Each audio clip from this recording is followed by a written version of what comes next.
Hello, welcome to episode number 94 of the Photographing the West podcast.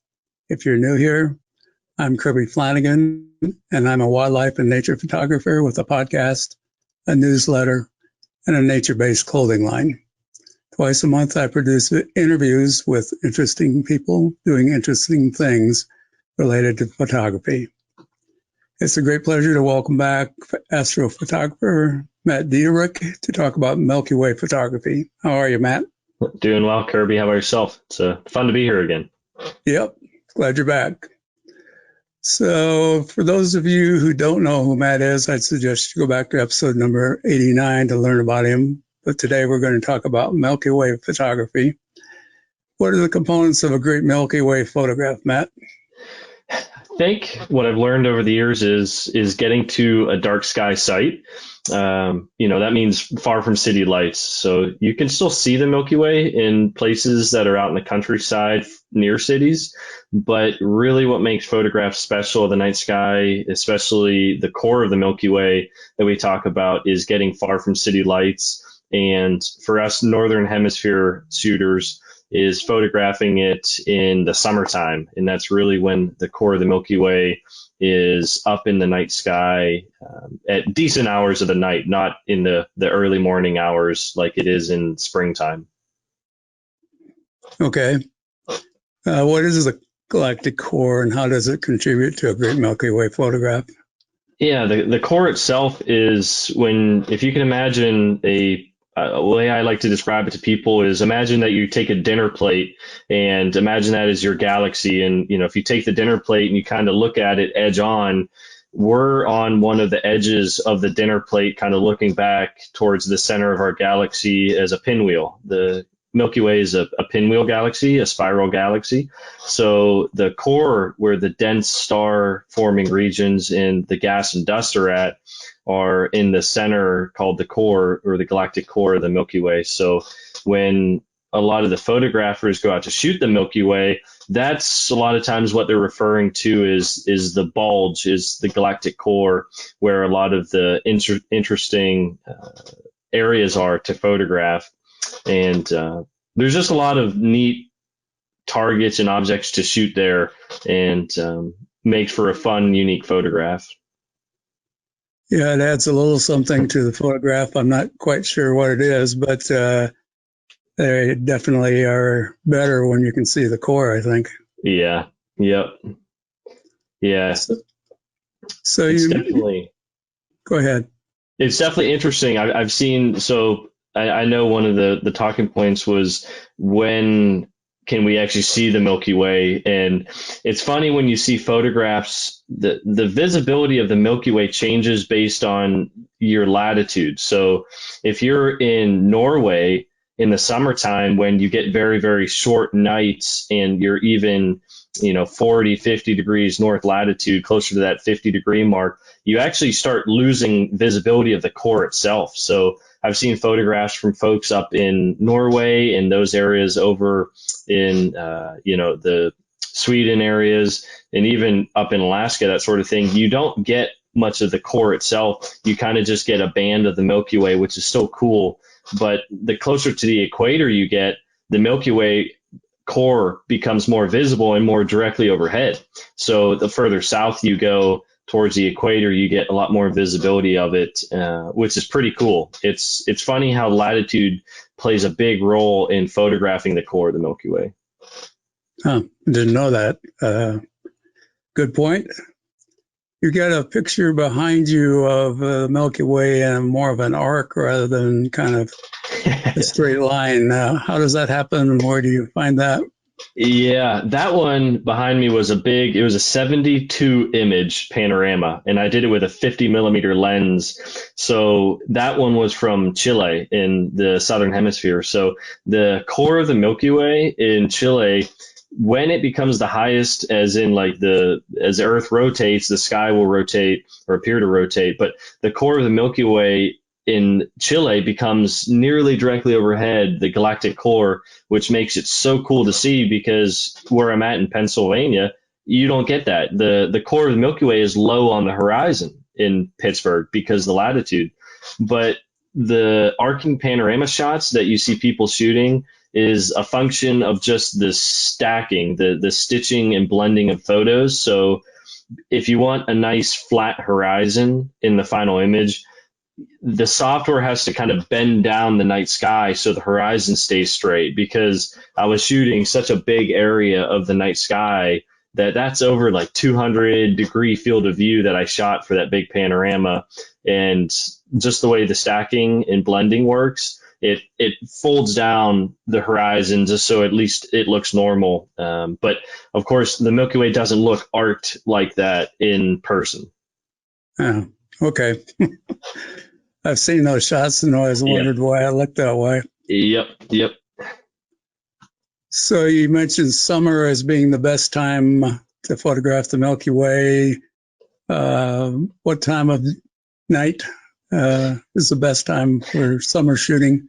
Yeah. So summer, especially if you're in the northern hemisphere, a lot of folks can see the Milky Way on a nice, good dark sky location in June, July, and August. And so right now, beginning or heading towards October, the Milky Way is actually vertical pretty much right when astronomical twilight, or when the night sky fully becomes dark. So with the later in the season we get, now the Milky Way is starting to become vertical, and now it's going to be setting. So it's heading towards fall, and we won't be able to see that. It's kind of will be visible during the daytime, come late fall and early winter, we won't be able to see it. But when we go out in June, July, and August, anytime from 10 p.m. to 1 in the morning, depending on which month you're in, you're definitely going to be able to experience the Milky Way if you're at a dark sky site away from city lights in the northern hemisphere. So those are the good months to really see the Milky Way. Okay. So how do you know where the Milky Way is going to be in the sky at any given moment? Yeah, it's something, I guess you start to see patterns with a lot of, I guess just like our ancestors did, which were a lot of stories came about for the night sky, because as the seasons change, you start to see certain constellations come up. And one example of that is come fall, which is right now, we'll start to see the constellation Orion rising on the horizon. So back in the day, it was interesting that once our ancestors started to see Orion in the night sky, especially in the northern hemisphere, they knew a lot of times with farming that fall was coming and they needed to harvest their crops. So that is one cool thing that I really like about night sky photography, is you start to see patterns. And early in March, around 5 in the morning, the core of the Milky Way will start to come back into the early morning hours before sunrise. But you only have a few minutes essentially to shoot it because the sky starts to brighten that much. But, learning the patterns of the Milky Way for the northern hemisphere, it's visible anytime from March all the way until pretty much the very end of October, maybe a little bit into the beginning of November. So you have 7 months or so of visibility, depending on the time of early morning to late evening that you kind of want to visually try to experience it. But there's planetarium software that you can use. There's star charts, and all of this comes back into the month that you're trying to view the Milky Way and the location. So the latitude will definitely change it. Okay. So what equipment do you need to start photographing the Milky Way? Do you need a big lens or a wide angle lens, or how does all that work? I think the simplest recommendation, at least looking back on, I guess, the trouble that I experienced with trying to photograph the night sky, back 15 years ago when I started, was if you use a wider lens, then you don't see the rotation of the Earth as soon as you would if you were to use a magnified lens. So if you can be running with a 14 millimeter lens on a full frame camera, that wide angle field of view of the night sky, you could do 30-second exposures and have very minor amounts of star trailing. So I I always like people to try to test out shooting with the wide angles, because then you can have cool foreground objects in the night sky picture as well. So it could be an interesting and compelling image when you have foreground elements there. But a tripod, a camera, any camera within the last 5 to 10 years, even if it's an older one, you could photograph the Milky Way with manual exposures and just a camera lens and a tripod. It's pretty minimal, and that's one of the cool, fun reasons why I like photographing the Milky Way, since it could be as minimal amount of equipment as a lens and a tripod and a camera body. You don't have to carry out a big heavy telescope and really set all that up. It's more, gives me more of a reason to experience the night sky and not have to worry about the equipment so much. Sure, that makes sense. What sort of settings do you recommend? You said you want a 14 millimeter lens. What else?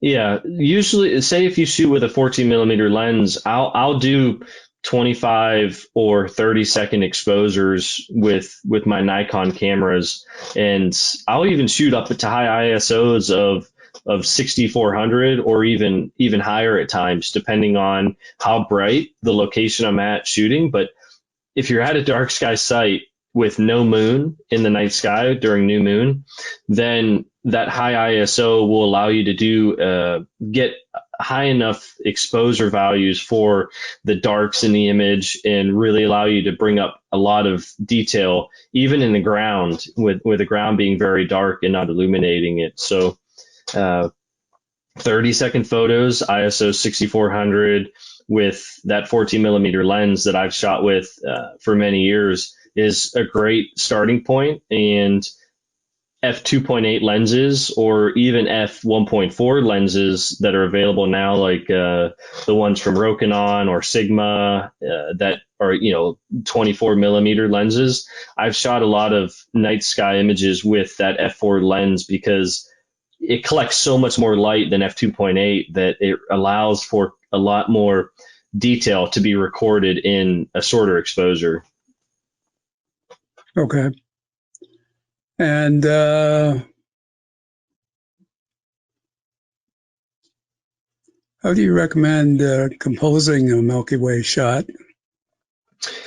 So I won't pretend to be an expert at composition, but what the cool thing with Milky Way photography is I think it allows me to shoot and follow the rule of thirds a little bit easier, because the night sky is kind of always in that position when you're photographing it. And especially if you're photographing it during the peak seasons for the core of the Milky Way, like summertime, then, for me, I think trying to find something in the foreground, a lot of times I like finding still bodies of water if possible. Those can be tricky to find because it could be windy at night.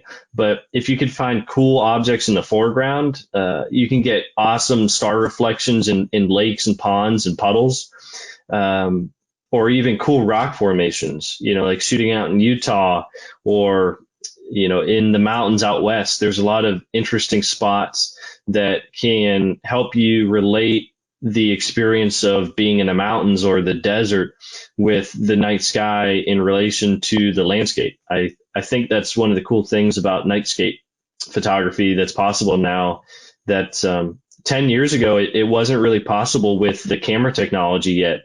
The cameras couldn't create high ISO shots because the noise in those high ISOs was just too much. And but nowadays, the camera sensors are so clean that you can do high ISO and compose cool shots with objects in the foreground. Do you use any software to plan your shoots?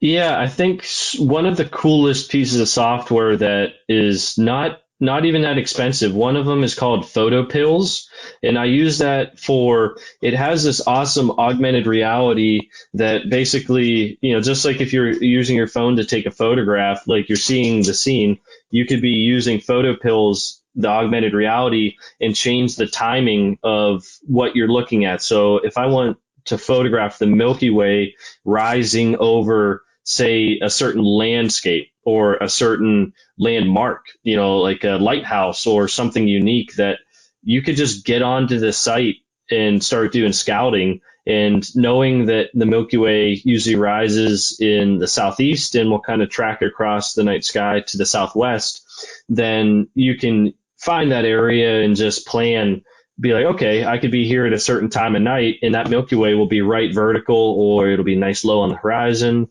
That's such a cool piece of software that is just an app for both Android and Apple that you can plan and really fine tune perfect shots of even the moon. People get those really zoomed in shots of the moon rising over objects, certain buildings or landscapes. They likely use the planning software such as PhotoPills to figure out the date and time that the moon or the sun or the Milky Way will come into view over that landmark.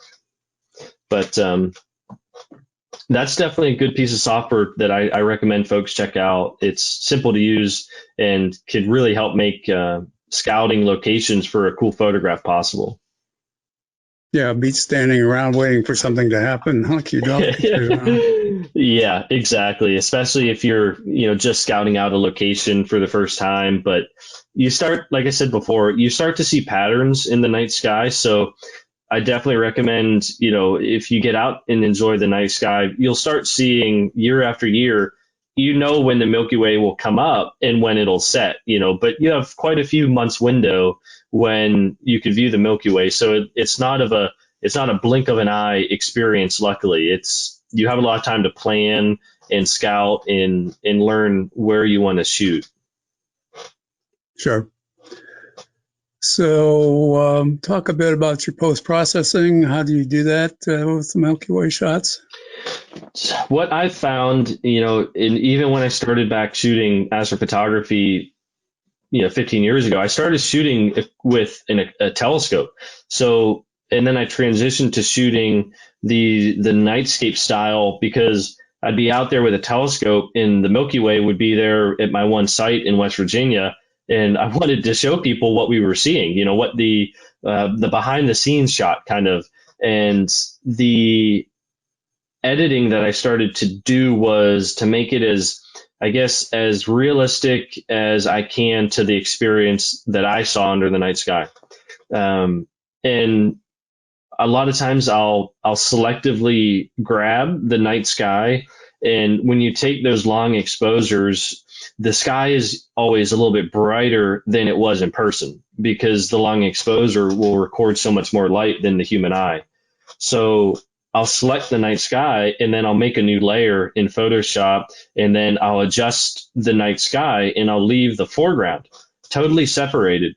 And then you could darken the night sky and you could brighten the ground if you want. So with separating the sky and ground into just, you could use the magic wand tool for those Photoshop users as one way to select just the sky or the ground and make selective edits. So I think that's one of the cool things that is possible with editing software now, because it could be tricky trying to make it look natural after a long exposure when the sky becomes super bright compared to how my human eye saw it. Sure. So do you use Photoshop or Lightroom for that? Correct. Or both? Photoshop primarily for that. I don't do much editing in Lightroom. I'll use, there's this cool action set that I bought from one of the gentlemen that I was learning luminosity masks from, and it's called the TK panel. It allows you to selectively grab different tonal values, whether it be the very darks of an image or the very brights in an image. It will, with a click of a button, let you pick a certain tonal value, and you can create your masks and make all your adjustments with that technique. So I found that I've used that TK action panel so much that I originally wanted it just for daytime shooting, but now I found out that it helps me try to create a little bit cleaner images of the night sky with that software in Photoshop. And then I'll use other stitching software if I create like a panorama behind me, or I guess that way, of the night sky. You could use Photoshop has a powerful panorama stitching software, but with night sky scenes, sometimes it doesn't blend them all very well. So what I found is Microsoft has an image composite editor, ICE, that I've used, and that's free. That's free for people using Windows, that I found. And that actually, I used that to stitch this one, and it blended it seamlessly. And the other panorama software that I found is helpful if Photoshop doesn't blend images well is PT GUI is just another one. That one you have to pay for, but it's a little more tricky to use, but it's for people wanting to get into shooting and stitching the panoramas, the big mosaics of the night sky. Sometimes you have to try multiple stitching softwares before it will come out natural and worthwhile to actually edit as one final photo. Okay. So none of them are perfect, I guess, huh? Yeah, but Photoshop, I do all the primary editing in Photoshop. Just there, it's so powerful because I can make selective edits, and I do it all on layers, and you can mask those layers to only put the adjustments on certain areas of the image if you want to accentuate something. Okay. Do you use the quick selection tool for the sky, or does that not work? I've used the one I use most, which I guess it still is a quick selection style, is I think it's called the Magic Wand. The Magic Wand tool is it will grab all, you kind of adjust the brush size and I'll paint it across and it'll pull up just the night sky, and then you kind of refine. If you have a lot of trees or zigzaggy edges, like shrubs or evergreen trees, I found that evergreen trees can be tricky and you kind of have to refine, clean up and refine the edges a little bit, but it could be more time consuming than, say, like a straight line horizon like that one in Chile, where there's just like mountains. That it's so much easier to create a mask out of that than some of the difficult scenes like with trees and branches in them. Okay. Why don't we look at a couple of your photos and kind of talk about them? Sure. So I'll pull up the screen share.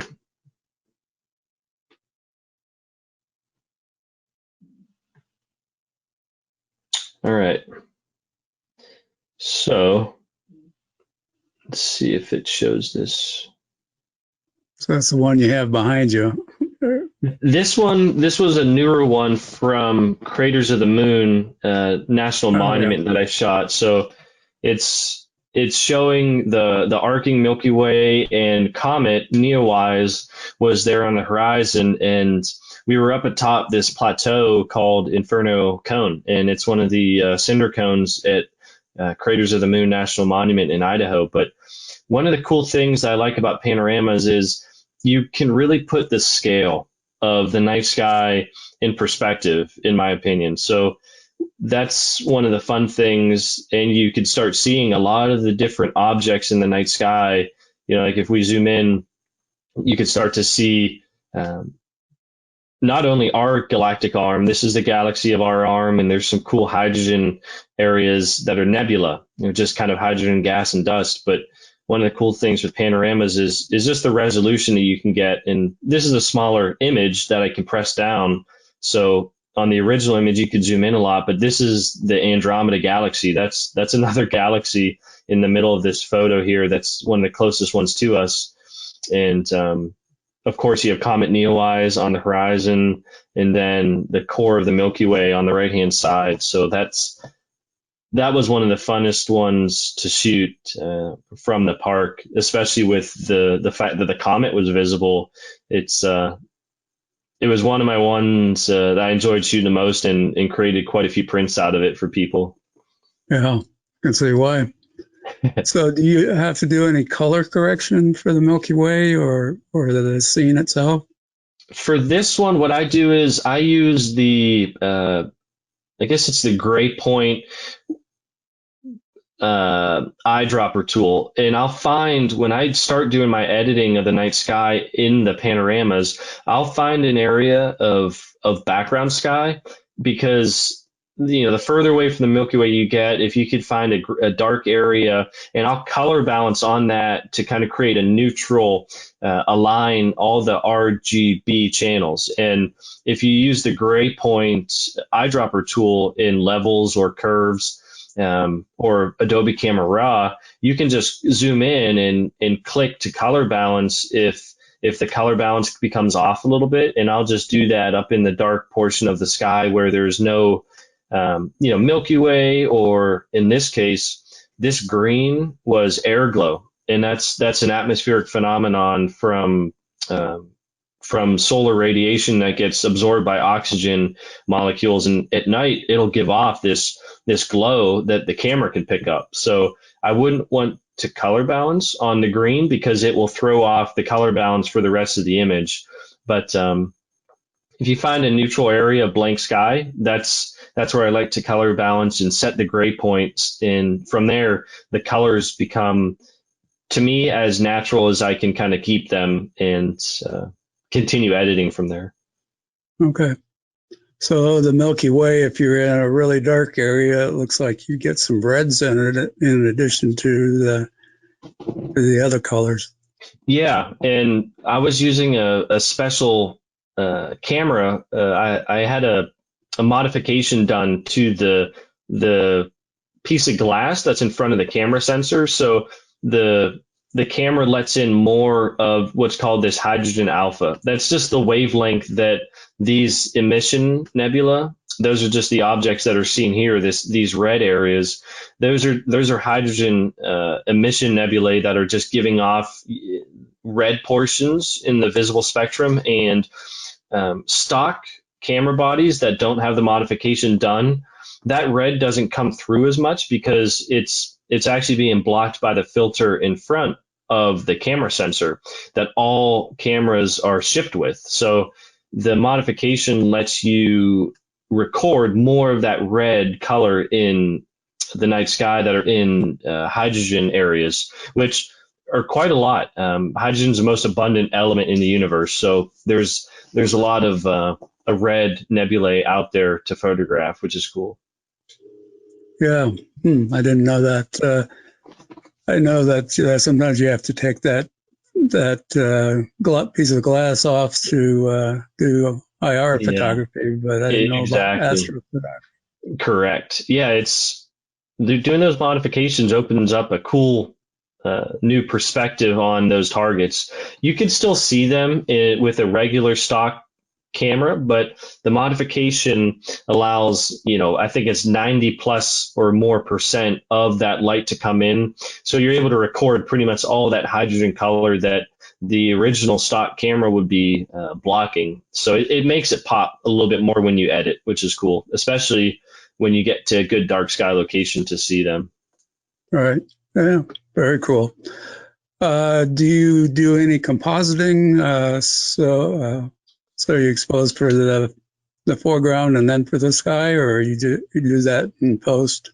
For this shot, I haven't done many composite shots. What I try to do is with this panorama, this was I think a 20 image panorama with the Nikon Z6 that was modified, and just that Rokinon 24 millimeter lens. So I'll just manually move the camera to take those 20 images.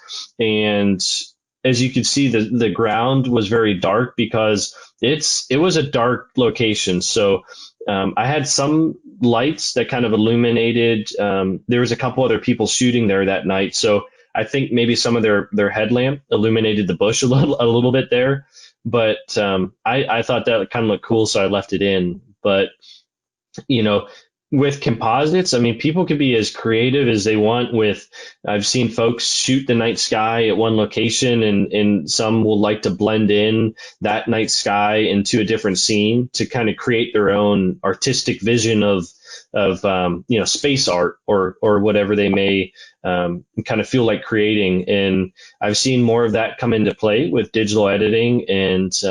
But for me, I try to just keep it the way the scene was set up, and I'll just shoot the whole scene with that lens and make sure I overlap enough between images so the software, when you edit, will stitch, because you have to overlap the photos so they blend together. And I created a tutorial actually on this exact how to create this photo, and I'd offered it on my website. If anyone that joins my newsletter will get a free 40-minute tutorial video and the raw files that they could edit along and just try it. So it's something I wanted to do for people that were looking to learn the art of shooting panoramas. And having good data is definitely helpful, to learn the technique. Sure. Well, we're talk a little bit about the more advanced ways of photographing the Milky Way in the night sky. Yeah. So I guess this type of shooting, maybe I'll go over to one of the next photos to show an example. So panoramas, in my opinion, are definitely a more advanced technique. With this, like I noted, this was about 20 images or 16. I forget what I did. I tried to shoot even up to 24 images to have enough overlap, because it's hard to go back to that location, and actually kind of impossible to get those same exact conditions and fix. Say if you missed a photo right in the middle of the panorama, then you're at a loss of a full panorama. So panoramas are an advanced technique that are actually pretty simple to learn how to shoot once you practice. And you can practice that technique in daytime and just practice overlapping photos and creating one final big image. So you're doing this on a tripod, I'm assuming. Exactly. Yeah. So this is another example of a panorama that I shot, but this one was down in Chile. So you could tell it looks a lot different than the other photo. I mean, look at the core of the Milky Way there, the brightest where it was in the photo from Idaho, the pre-the sky latitude. And this is a good example of that. This was in the southern hemisphere, where the Milky Way, like I noted, will be higher in the night sky, and the core becomes more visible because you're below the equator. So it's another cool reason that once you learn the camera techniques, you can get out and take panoramas and night sky photos anywhere on the planet and really create photos that are compelling. And this was from one of the lodges that we stayed at on a trip, which was pretty cool. And you're shooting with the camera in a vertical position, I'm assuming. For these panoramas, ironically, I'll actually shoot it in landscape mode. And I'll usually start up in like a corner, and I'll just take the camera.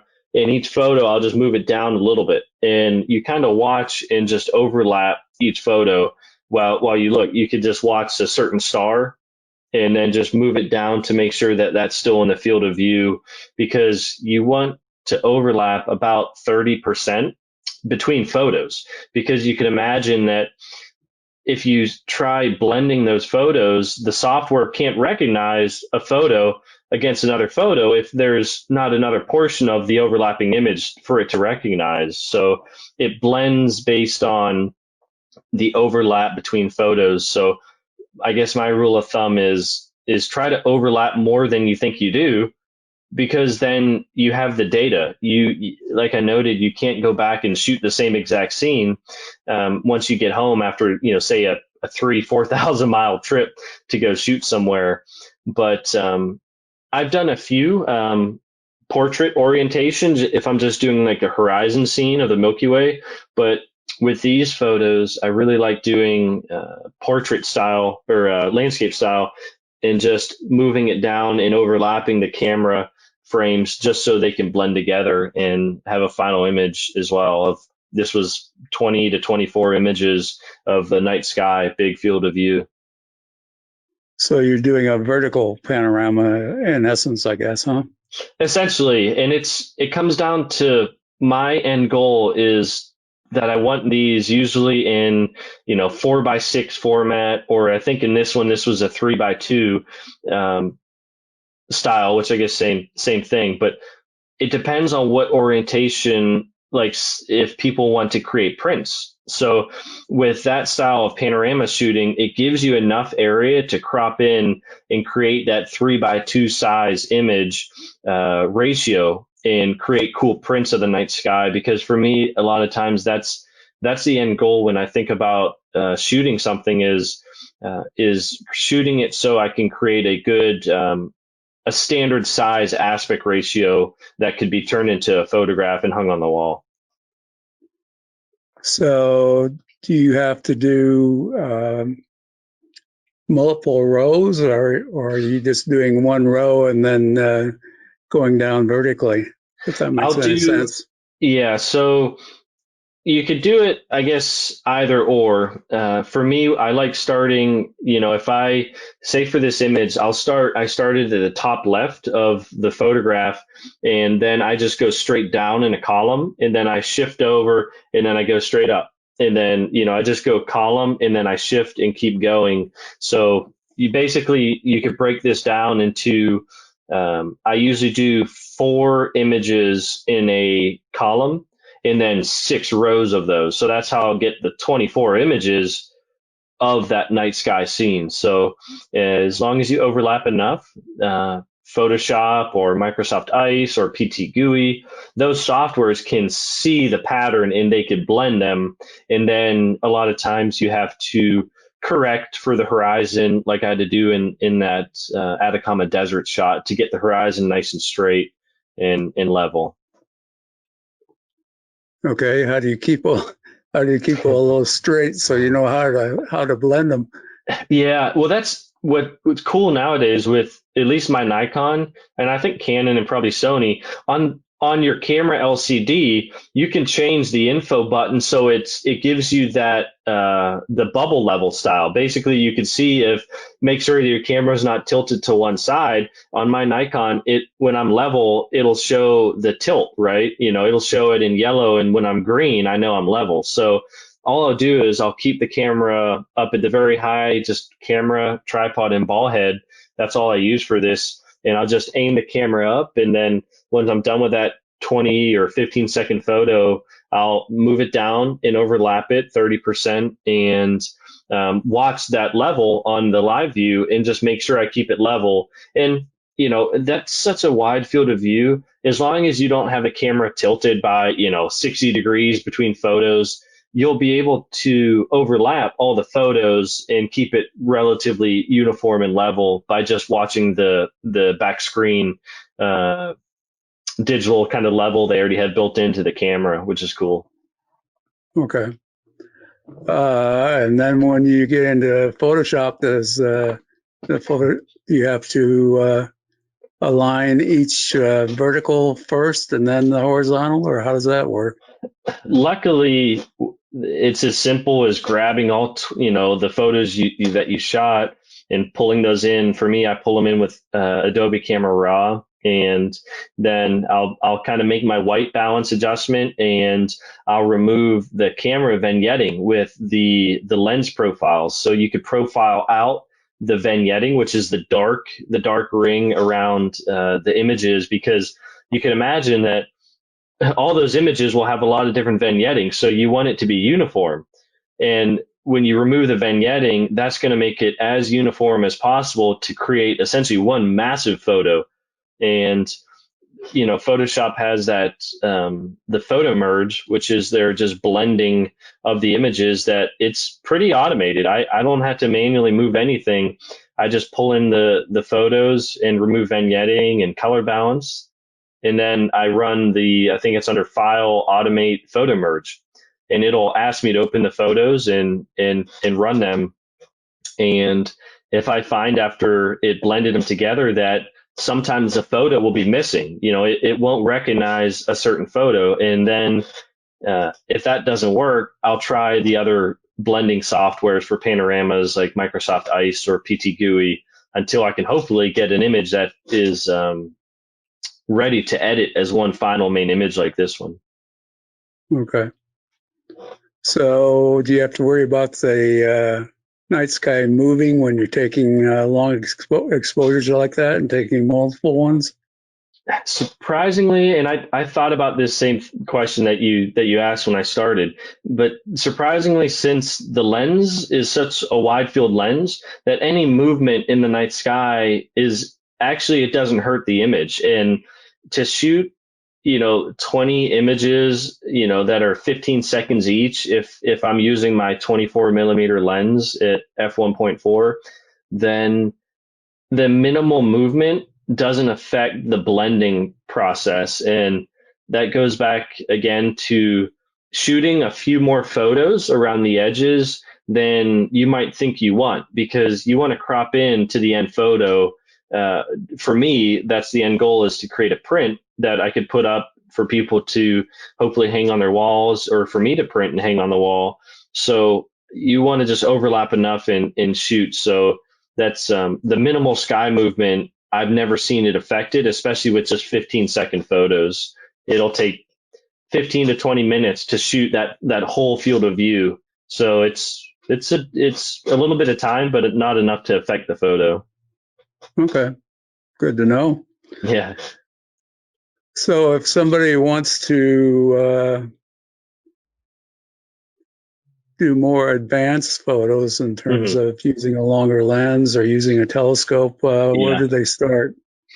I think a lot of times the cool equipment available now, which I think I have one in the background here, you can get these small tracking mounts that are available, to track the night sky and do longer exposures with lenses, which are cool. So you can do these, get a little tracker mount that these are called. So you basically would put this up on a tripod, and it has a little motor in here that's just going to kind of track with the night sky and let you do what's called a tracked exposure. So instead of getting star trailing in your images, you could then have pinpoint stars and record a lot of detail. And something like this only costs, $300-400. So you could put you could put a ball head up on top and then a camera, and you would just attach this to the base of a tripod. It just has the 3/8 attachment.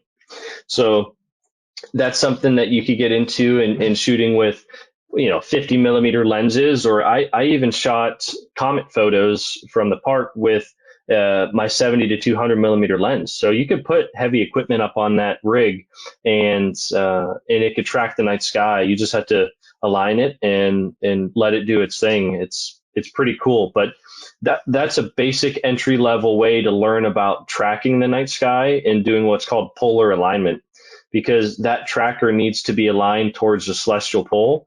And that's where basically the Earth is positioned with Polaris and rotating. It's just a little bit away from Polaris, so the North Star. And that'll let you do long tracked exposures and learn the technique.